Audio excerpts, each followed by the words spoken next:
കൂത്തുപറമ്പ് വെടിവയ്പ് പരിക്കേറ്റ് വർഷങ്ങളോളം ശയ്യാവലംബിയും പിന്നീട് മരണത്തിന് കീഴ്പ്പെടുകയും ചെയ്ത പുഷ്പൻ.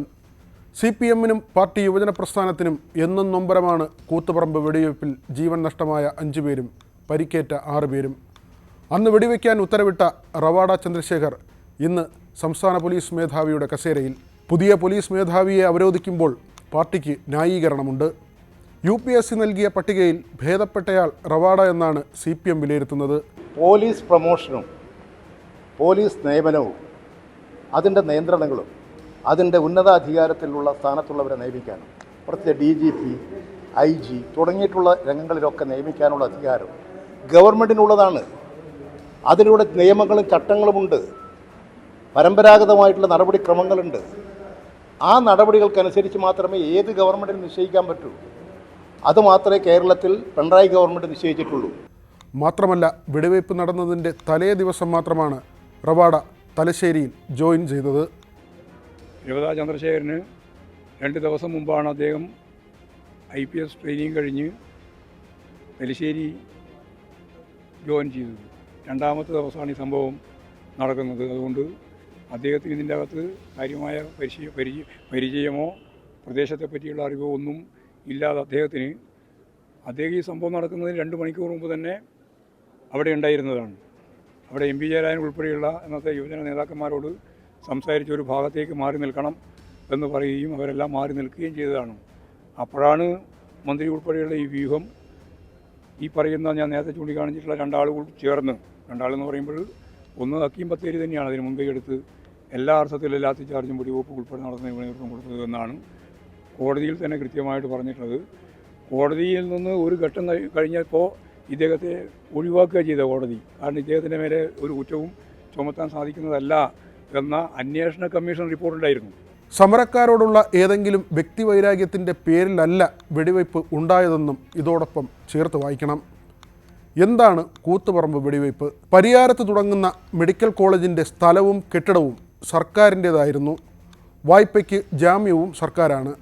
ഇങ്ങനെ മുഴുവൻ പൊതു ഉടമസ്ഥതയിലായിരിക്കെ ഒരു trust K. Karunakaran, MV Raghavan എന്നിവരുടെ നേതൃത്വത്തിൽ രൂപീകരിക്കുകയും മെഡിക്കൽ കോളേജ് ട്രസ്റ്റിന് കീഴിലേക്ക് കൊണ്ടുവരാൻ നീക്കം നടത്തുകയും ചെയ്യുന്നു. എന്നാൽ ഇത് മെഡിക്കൽ കോളേജിനെ സ്വകാര്യമാക്കി മാറ്റി അഴിമതിക്കുള്ള വേദി ഒരുക്കലാണെന്നും മെഡിക്കൽ കോളേജിനെ തീർത്തും സഹകരണ മേഖലയിൽ നിലനിർത്തണമെന്നും ആവശ്യപ്പെട്ടായിരുന്നു കൂത്തുപറമ്പിൽ യുവജന സമരം നടന്നത്. MV രാഘവനെ വഴിതടഞ്ഞ DYFI പ്രവർത്തകർക്കെതിരെ പോലീസ് അപ്രതീക്ഷിതമായി വെടിയുതിർത്തു. ബാക്കിയെല്ലാം ചരിത്രം. വെടിവയ്പിൽ കേസിൽ പ്രതിയായ റവാഡ ചന്ദ്രശേഖർ 2012 കുറ്റവിമുക്തനായി. 1991 കേരള കേഡർ IPS ഉദ്യോഗസ്ഥൻ. നിലവിൽ കേന്ദ്ര ക്യാബിനറ്റിലെ സുരക്ഷാ വിഭാഗം സെക്രട്ടറിയായി സേവനമനുഷ്ഠിച്ചു വരികയായിരുന്നു.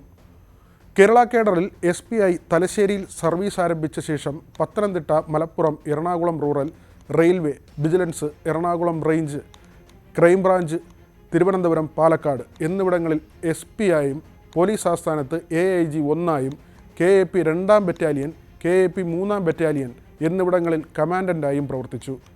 ഐക്യരാഷ്ട്രസഭയുടെ മിഷൻ്റെ ഭാഗമായി ബോസ്നിയയിലും സേവനമനുഷ്ഠിച്ചിട്ടുണ്ട്. SP റാങ്കിൽ കൊച്ചി സിറ്റി പോലീസ് കമ്മീഷണറായും ജോലി നോക്കി. ഐക്യരാഷ്ട്രസഭയുടെ മിഷൻ്റെ ഭാഗമായി സുഡാനിലേക്ക് പോയിരുന്നു. തൃശ്ശൂർ റേഞ്ച്, എറണാകുളം റേഞ്ച് എന്നിവിടങ്ങളിൽ DIG ആയി പ്രവർത്തിച്ചിട്ടുണ്ട്. DIG റാങ്കിൽ തിരുവനന്തപുരം സിറ്റി പോലീസ് കമ്മീഷണറായും ജോലി നോക്കി.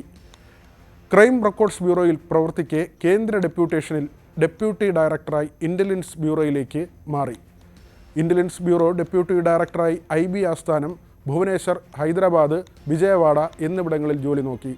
കേന്ദ്ര ഡെപ്യൂട്ടേഷനിൽ ജോലി നോക്കവേ ADGP ആയി സ്ഥാനക്കയറ്റം ലഭിച്ചു. IB അഡീഷണൽ ഡയറക്ടറായി വിജയവാഡ, മുംബൈ എന്നിവിടങ്ങളിൽ പ്രവർത്തിച്ചു. ശാസ്ത്രത്തിൽ ബിരുദാനന്തര ബിരുദധാരിയാണ്. വിശിഷ്ട സേവനത്തിന് 2015 രാഷ്ട്രപതിയുടെ പോലീസ് മെഡലും സുസ്ഥിര സേവനത്തിന് 2009 ഇന്ത്യൻ പോലീസ് മെഡലും ലഭിച്ചു. പിൻകഴുത്തിൽ വെടിയേറ്റ് സുഷുമ്നാനാഡി തകർന്ന് കഴുത്തിന് താഴേക്ക് ചലനശേഷി നഷ്ടപ്പെട്ട പുഷ്പൻ കഴിഞ്ഞ സെപ്റ്റംബറിലാണ് അന്തരിച്ചത്.